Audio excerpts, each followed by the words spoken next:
Hi, I'm Tim Roble, and welcome to another episode of Adventure Athlete.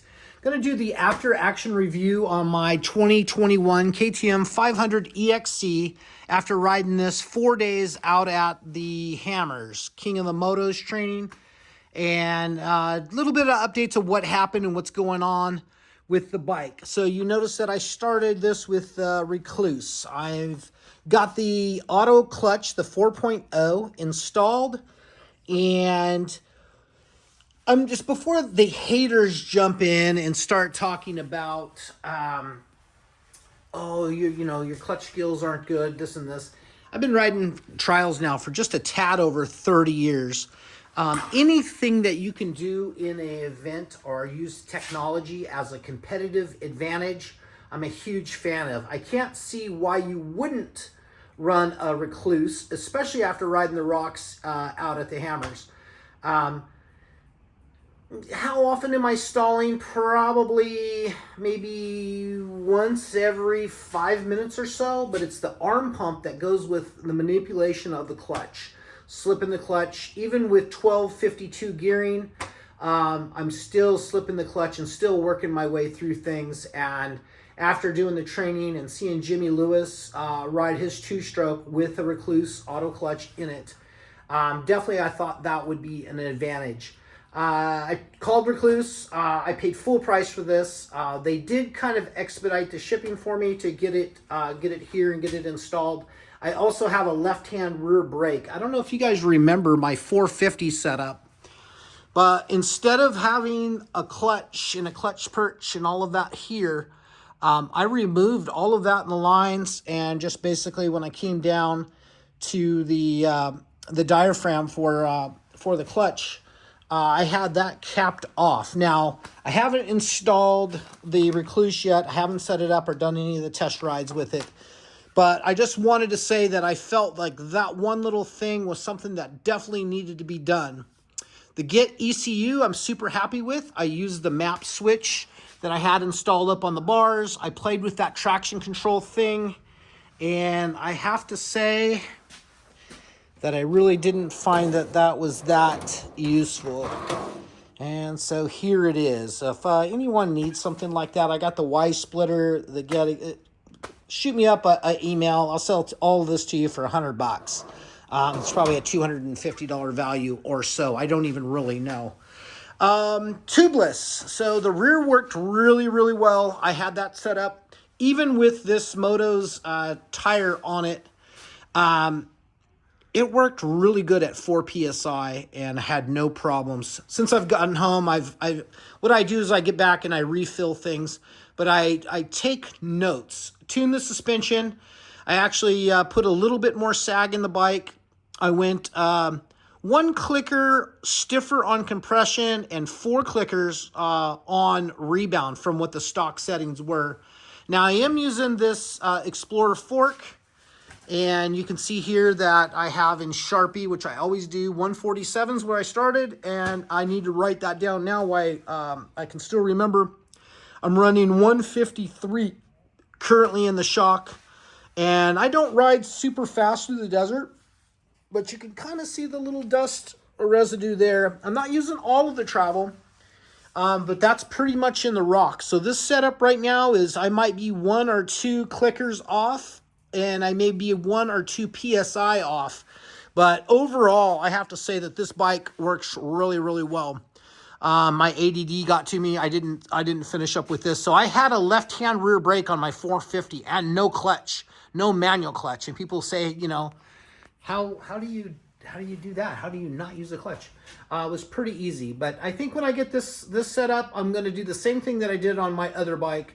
I'm going to ride it with the clutch, ride it with the left-hand rear brake, try to figure out that configuration on it. And just to be clear, the left-hand rear brake and the Rekulse auto clutch, the 4.0, set me back somewhere around 2,100 and change to do that. So that's like a serious mod for this bike. And I was hoping not to get away with it. But riding the stuff that I love to ride, for me, it's a no-brainer. That's something I have to have. especially if you're going to do over an hour or two training session out. It's definitely a must. Getting to the tubeless again, I had an issue with the front. Now, of course, I'm running it at 4 PSI, and I don't even know if I can find the flat spot on here, but I clobbered a rock in the sand with 4 PSI. And with this inner liner, you know, that pushes that tire out and kind of makes that bead protect the wheel. But I took a good hit, and I actually dinked the wheel a little bit. I was able to put that back. I had this tire mounted backwards. No big deal. The tread design is almost, well, it is identical front and rear, so I don't know what the reason for rotation is. Maybe how the plies are put together. But now I'm taking an etcher and just putting an arrow on the wheel. Just something that's going to save me more work. So I did not get into Jimmy Lewis's class. I went and did all the GPS training at the Hammers. I did the King of the Motos stuff, downloaded the training loop, the start hill, and everything on the GPS, and got up in the morning, went and warmed up on the bike, doing figure 8 turns, full lock. Felt super good. Noticed the tire needed a little bit of air. If you're running like 4.5, you're going to probably have to fill that up daily. And so I checked pressure, and it was at 0, meaning that that's not a good indication. So the high pressure side, I took a pinch flat on, and wasn't super happy with that. So basically I did our Saturday morning training on the Electric Motion Trials bike, which worked phenomenal. And I have decided not to race King of the Motos, but I am going to be doing media and promoting for King of the Motos. I came home with this bike. As you know, Electric Motion is making a platform now that has a seat. It was their Escape, an Escape R, and it's got a seat on it, and it's got some really neat features to it that makes it really close to this bike. Bigger battery, a little longer trail life on it. But they made an Escape, an extreme enduro version that has an anti-rollback. So like when you're on a hill, the electric motor won't hold you in place, which I found that would be something, because I rode all of the stuff on this, and it was gnarly. Long story short is I came home, put this for sale. This sold in about 18 hours, took a deposit on it, and this is going to be leaving the first of the year. The guy that bought it actually has test rode the bike before. He was currently in UK, and that has given me the money to get the XR, the enduro version of this motorcycle. I'm super stoked on that. I really want that in the truck. I was really trying to push that whole truck into a electric only vehicle in the back, because I have so much solar and so much battery bank to charge that off of. It just makes sense. So the XR will charge off that. I still have my name in for a Stark Varg, 80 horsepower Alpha. We'll see how that develops. But I did all the training on the Trials bike, which worked out really, really well, and that allowed me to do some filming and get some places that I probably wouldn't have gone to on this. So major changes on this are the competitive advantage of the Rekulse, the competitive advantage of the left-hand rear brake. Where that really comes into play is when you are on a side hill and you cannot use a side hill downhill, and you cannot use your left foot. You're balanced and you're having to dab on the left side because there's a huge exposure on the, or dab on your right side, huge exposure on your left. That's where that Rekulse really comes into handy. The left-hand brake also works. What you lose on taking the clutch out in a manual clutch, when you go up a hill and you stall or you stop, you automatically roll back. And even with the Rekulse in there, there's times that you will stall, and when that happens, you can use that left-hand rear brake to do that. So for me, I'm moving to, I just like the brake on the bars. I could be okay without that. When I built my super awesome Chiron, it just, never had a foot brake. I found myself dabbing for the foot brake because, you have 50 years of riding behind you that you've always used a foot brake. But I would dab it and then grab the other left-hand brake at the same time. Kind of interesting how your mind and stuff can adapt. Just like a bicycle, I don't switch over.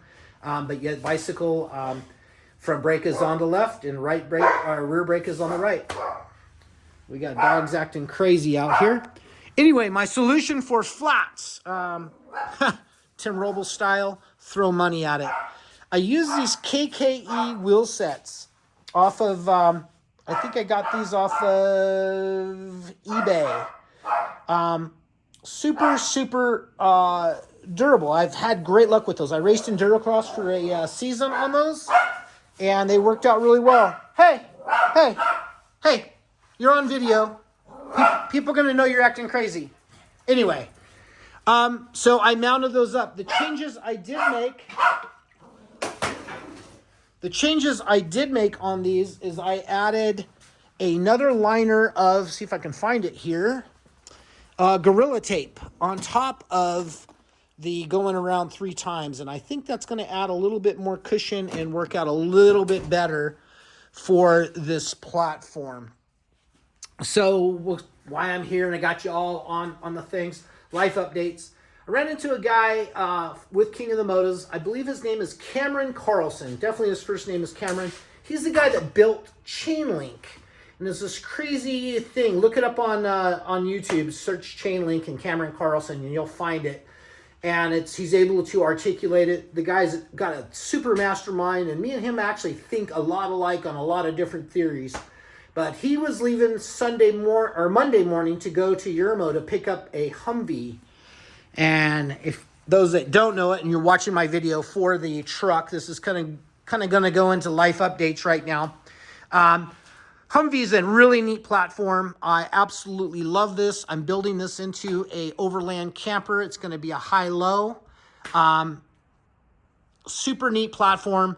He's totally inspired me with his work ethic. And another thing that I have to talk about is the work ethic of, I got to stay at Dave Cole's ranch, and the work ethic of the guys that are there and the guys that are testing and tuning and working cars. 15 hours a day was most of those guys' days, from sun up to sundown and then into the evenings. A bunch of gearheads all together, and I'm inspired. So basically, I'm going to jump on this. I'm going to use today as a stage day and kind of get things all set up. Tomorrow, I take my wife to LAX. 3 or 4 days ago, she decided that she may want to do a yoga training. And she is flying to Spain by herself, and she's going to do a 28-day course over there. And then she's found why she's in Europe, that region, that you can travel country to country for $78, $150, jump on a plane, jump on a train. And so she's going to use that as a kickoff for 2024. I'm so proud of her. To take those steps. It's just like when I leave to go do what I do, she's leaving to go do what she does. She has to leave everything that she loves at home to go do the thing that she loves, if that makes sense. Same thing I do here. I leave the dogs, I leave her. I go out to the desert. I go out to Salton Sea to fly. It's one of those things that, like, it takes courage just to go ahead and do that. So, long story short, back on the Humvee, getting ready to hammer down on that. I've talked to my stepson, Joey. Joey Dreads does tattoos. He is my tattoo guy. If you guys need a tattoo, hit me up and I'll put you in contact with him. He's got a really nice building down here in San Bernardino. Going to jump on this Humvee. I'm going to start putting in my 12, my 15-hour days. I'm motivated, I'm driven, and I'm passionate about it. I have left my GMC Canyon for sale. It's at $55,000. That's what it costs to build out a van. You bring your van to one of these guys that uses a CNC router that does these kits and installs the stuff. 55 grand to build out a van to have someone do it. I'm selling the whole truck built out, super nice, 55 grand. I'm wanting that to go down the road. I'm wanting this finished, and that's going to be this is my last big project. I'm going to say that for now, and going to head down the road in the Humvee and use that as more of a rock trail rig. It's not a rock crawler. Cameron Carlson's actually building a shortened version that has a pivot in the back that's super amazing. I wish, and I think he'll probably do some videos on it, but Awesome guy. Look him up on Chainlink. Anyway, that's going to be it for that. I think one other life update. I have my Giant over here that I am going to convert. It's a 27.5 with a 180 travel front and rear. And I bought this, gosh, I don't know how long ago. Probably 6 months ago. Well, July. I ordered it when we were in Newport Dunes.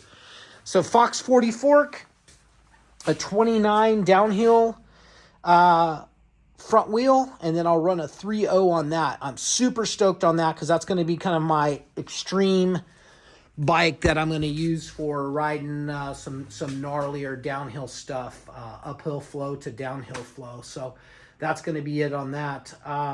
This wheel set, why I'm all over the place.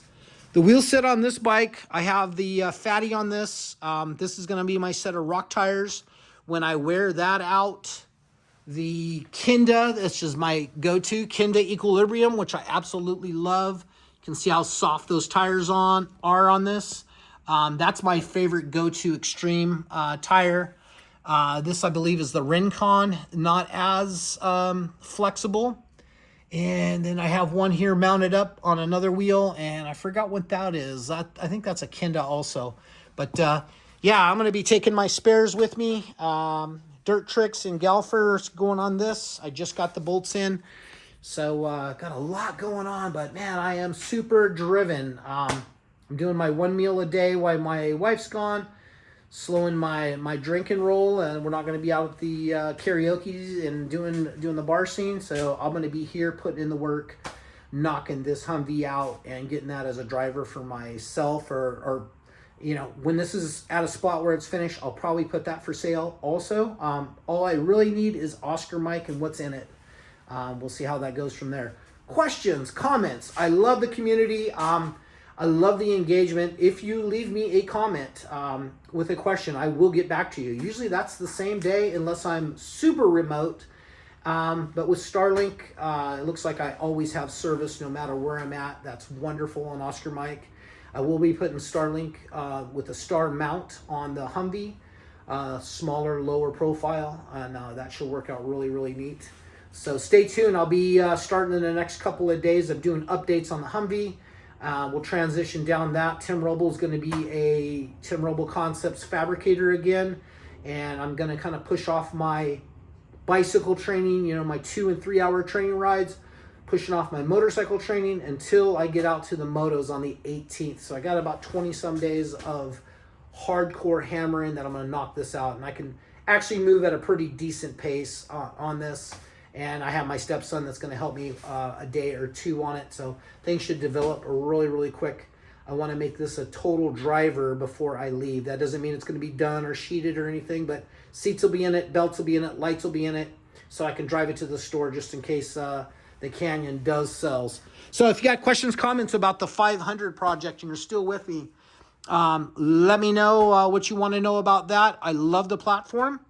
Electric Motion Trials bike or the Electric Motion line, you want to know anything about that? I'm pretty versed in that. Electric bicycles, have been doing that since 2017 now.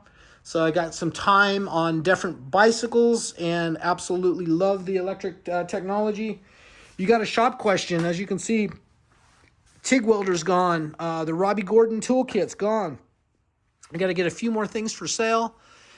Keep liquidating stuff so I can have really not a whole lot to come back to. Why I'm thinking about it, I told Kim, I was like, yeah, I sold my TIG welder, which was the Everlast, and it was an absolute Typhoon 230, absolute best unit I've ever used, and I just don't want things sitting around. I just don't want things to come back. So I tell her, hey, I sold my TIG welder. She goes, so I no longer have TIG in the shop. She goes, well, don't you have a TIG welder in the truck? yeah, I do. I have a TIG, a MIG, a mini mill, and a mini lathe. So yeah, I'm not hurting with any of that. But it's just funny for me to lose capabilities of the garage or the shop. And little by little, I'm paring things down so I can be more free to go out and ride motorcycles every day, balance on a rock, go ride my bicycles, ride my fly my paramotors. I have so much I want to go do, And I got to get through one more thing in the shop, which is a Humvee, and then that will give me total freedom. Long-winded, I know. I appreciate each and every one of you guys for watching the videos, taking your time to comment. What are you going to do for 2024? What are your projects? I'd love to hear what you're doing, because this is a neat community right now. Thank you guys so much for watching. I'm Tim Roble. I appreciate each and every one of you, and I'll catch you here next time.